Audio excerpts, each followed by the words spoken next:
కానీ లేకపోతే entertainment corridors కానీ లేకపోతే డిస్నీ వరల్డ్ లాంటి అమ్యూజ్మెంట్ పార్క్స్ కానీ లేకపోతే మూసీ రివర్ మీద మనం ఫ్లైఓవర్స్ వేసి అక్కడ వ్యాపార చిన్న రోడ్ల మీద చేసుకున్న చిన్న వ్యాపారస్తులను కూడా అక్కడికి తరలించి వాళ్ళకి వ్యాపారం ఎట్లా చేయాలి, వీటన్నిటి కోసము మేము అందులో నిపుణులైన వ్యక్తుల కోసము సంస్థల కోసం చేస్తున్నాం అధ్యక్ష. మేము ఎప్పుడు చెప్పలే 80,000 పుస్తకాలు చదివినాం, అంతా నాకు తెలుసు. మెదడు రంగరిచ్చి పిండి కడితే కాళేశ్వరం అయిందన్నారు. ఆ మెదడు రంగరిచ్చి కట్టి పిండి చేసి వెనక్కి తిరిగి చూసేవరకల్లా కుప్పగూలింది అధ్యక్ష.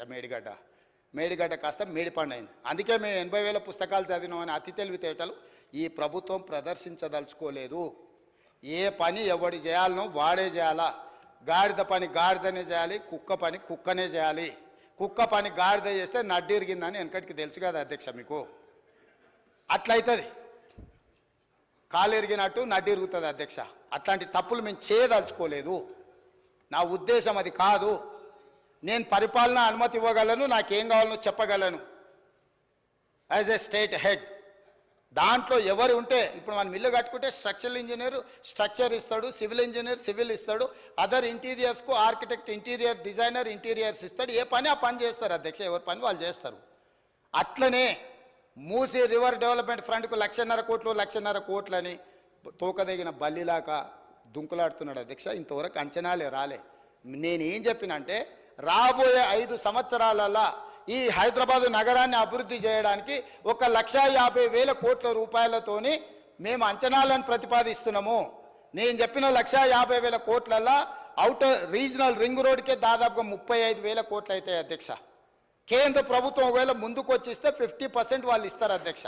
భూసేకరణ కూడా కేంద్ర ప్రభుత్వం 50% ఇస్తుంది అధ్యక్ష. రేడియల్ రోడ్స్ వేస్తే ఒక 15,000 కోట్లు అవుతుంది అధ్యక్ష. మెట్రో రైలు విస్తరించడానికి ఇప్పుడున్న 78 కిలోమీటర్ల మెట్రో విస్తరణ కోసం మనకి 24,000 కోట్ల రూపాయలు అవుతుంది అధ్యక్ష. ఇవాళ సుంకిశాల నుంచి ఇతర ప్రాంతాల నుంచి నగరానికి అవసరమైన తాగునీళ్లు తీసుకురావడానికి మనకు 2,000 కోట్లు అవుతుంది అధ్యక్ష. గోదావరి జలాల నుంచి ఉస్మాన్ సాగర్ హిమాయత్ సాగర్కు నీళ్లు తీసుకురావాలంటే ఒక 7-8,000 కోట్ల రూపాయలు అవుతుంది అధ్యక్ష. ఇవన్నీ కాంక్రీట్ ప్రపోజల్స్ అధ్యక్ష. సిటీలో కూడా స్ట్రాటజిక్ రోడ్స్ కానీ లేకపోతే రోడ్ డెవలప్మెంట్ అథారిటీలో వివిధ రోడ్లను విస్తరించడానికి కానీ అవసరమైతే కొత్త రోడ్లు వేయడానికి కానీ ప్రణాళికలు చేస్తున్నాం అధ్యక్ష. నిన్నగాక మన వచ్చిన మొదటి 100 రోజులు ఎక్కడేముందో వీళ్ళు ఏడ గుంతలు దోయిపోయారా గుంతలు చూసుకునికే సరిపోయింది. 100 రోజులు పార్లమెంట్ ఎన్నికలు అయిపోయింది. మేము పని మొదలుపెట్టింది ఎన్ని రోజులు అయింది అధ్యక్ష. ఏదో మేము మంచి ఆలోచనతో పోతుంటే అప్పుడే అంత అయిపోయినట్టు. 10 ఏళ్ళు ఏళ్ళనోడు 7 లక్షల కోట్లు చేసి పారిపోతే 10 నెలలు కూడా కాలేదు అధ్యక్ష. వాళ్ళు చేసిన అప్పులకు మిత్తిలు మేము 43,000 కోట్లు కట్టినాం అధ్యక్ష. అయినా ఇంకా ఏందో సాధించాలని ఏంది అధ్యక్ష తాపత్రయం, ఏందా బాధ? ఎప్పటికీ మీ దగ్గరనే ఉంటుందా? మీరే గిట్ల దివాలగాళ్ళు మీరే గిట్ల అనుకుంటే నిజాం ఎంత బాధపడి ఉండాలి అధ్యక్ష. 7 తరాలు ఏలిన 220 సంవత్సరాలు ఏలిన నిజాం నవాబు రాజ్యం పోతే ఎంత బాధపడి ఉండొచ్చు అధ్యక్ష. నిజాం నవాబులే ప్రజాస్వామ్యానికి తల ఒగ్గి ప్రజలకు ప్రభుత్వాలు ఇచ్చి భూములు ఇచ్చి వాళ్ళు కట్టినవే కదా అధ్యక్ష. ఇవాళ అసెంబ్లీ ముందరలోని అసెంబ్లీ ఎవరు కట్టిరు అధ్యక్ష? ఉస్మానియా యూనివర్సిటీ క్యాంపస్ ఎవరు కట్టినరు అధ్యక్ష? నిజాం కాలేజ్ ఎవరు కట్టినరు అధ్యక్ష? ఆలియా స్కూల్ గర్ల్స్ స్కూల్ ఎవరు కట్టినరు అధ్యక్ష? ఉస్మానియా హాస్పిటల్ ఎవరు కట్టినరు అధ్యక్ష? హైకోర్టు బిల్డింగ్ ఎవరు కట్టినరు అధ్యక్ష? అండర్ గ్రౌండ్ డ్రైనేజ్ ఎవరు కట్టినరు అధ్యక్ష? పురాణ పూల్ ఎవరు కట్టినరు అధ్యక్ష? ఇన్ని నిమ్స్, ఆర్థోపెడిక్, నీలోఫర్ హాస్పిటల్, జడ్జిఖానా, ఇట్లాంటి హాస్పిటల్ ఎవ్రీ స్పెషలైజేషన్ ఆర్థో కానీ గైనిక్ కానీ జనరల్ హాస్పిటల్ కానీ ఫీవర్ హాస్పిటల్ కానీ కోరెంటీ. ఇప్పుడు మీరు కోవిడ్ వచ్చినాక క్వారంటైన్ అంటారు అధ్యక్ష. వీళ్ళందరూ పుట్టక ముందే నిజాం గుర్తించి ఇట్లాంటి రోగాలు వస్తాయని quarantine hospital Niloufer hospital Nallakunta దగ్గర తెలుసు కదా అధ్యక్ష, మనం చూసిందే కదా. అది కోరెంటీ అని అంటారు. ఏంది అధ్యక్ష క్వారంటైన్ అంటే? ఏవైనా జబ్బులు వచ్చినప్పుడు చిన్నపిల్లలకి ఏదైనా ఇబ్బంది వచ్చినప్పుడు ఆ అంటువ్యాధుల నుంచి దూరం పెట్టడానికి ఆ క్వారంటైన్ హాస్పిటల్ నిజాం కట్టించిండు అధ్యక్ష. నీలోఫర్ ఇట్లా ప్రతి hospital any specialisation. Cancer Vikarabad TB hospital కోసం वकाराबाद का हवा लाखों की दवा उताई है ना, खाली हवा से అన్ని ఆలోచనలతోని మెడిసినల్ ప్లాంట్స్ తోని నీకు ఒక మంచి అర్బన్ ఫారెస్ట్ ఇచ్చిపోయింది అధ్యక్ష నిజాం. ఇన్ని అద్భుతాలు ఉన్న నగరం అధ్యక్ష ఇది. ఈ అద్భుతాలు ఉన్న నగరంలో మనము ఎంతో కొంత దాన్ని చెడగొట్టకుండా దాన్ని నిలబెట్టాలని మేము ఆలోచన చేస్తుంటే, ఓవేళ చదువుకొని ఉండొచ్చు అమెరికాలో, ఆ చదువు చెడగొట్టడానికి ఎందుకు వాడాలి అధ్యక్ష? మంచి కోసం వాడవచ్చు కదా. ఇప్పుడు మనకు ఒకవేళ చదువు ఉంది, అవగాహన ఉంది, ఏదైనా ఉందా అనుకోండి అధ్యక్ష, మీకు చిన్న మాట చెప్తా అధ్యక్ష. మన అనుకోకుండా బట్టల షాప్ కొని ఏదో కొనుక్కుందామని అండర్వేర్ డ్రాయర్ తీపిస్తే వాడు మంచి ఇంగ్లీష్లో మాట్లాడుతుండు. నేను అడిగినా, ఇంత మంచి ఇంగ్లీష్ ఉండి అండర్వేర్ డ్రాయర్ అమ్మే పని ఏం చేస్తున్నావు అంటే, నేను కూడా కేటీఆర్తో పోటీ వాడి మాట్లాడగలను సార్. మాటలు నాలెడ్జ్ కాదు, లాంగ్వేజ్ నాలెడ్జ్ కాదు. నాలెడ్జ్ వేరు, లాంగ్వేజ్ వేరు. లాంగ్వేజ్ ఈజ్ ఓన్లీ కమ్యూనికేషన్ కోసం ఉండేది.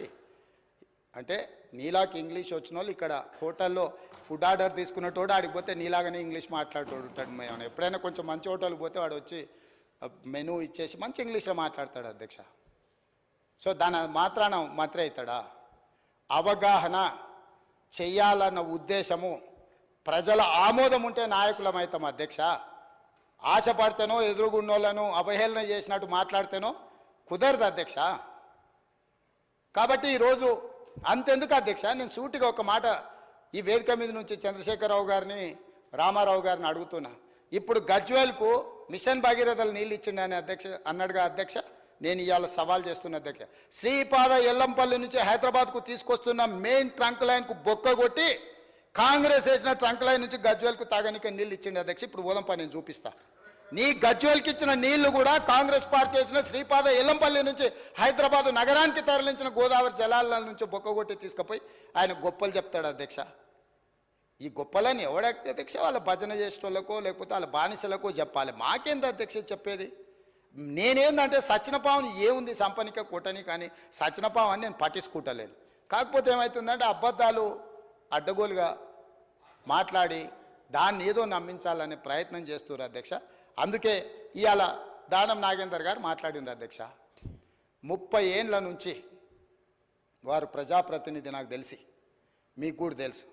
ఈ నగరంలో ప్రతి సందు తెలిసినోడు, నగరంలో ప్రతి సమస్య తెలిసినోడు, ఈ నగరం నుంచి మంత్రిగా పనిచేసినోడు, పార్టీ అధ్యక్షుడిగా పనిచేసినోడు, జాతీయ స్థాయిలో ఈ నగరానికి ఏం అవసరం ఉందో గుర్తించినోడు. మీరు అవకాశం ఇచ్చారు, ఆయన మాట్లాడితే తప్పేముంది అధ్యక్ష?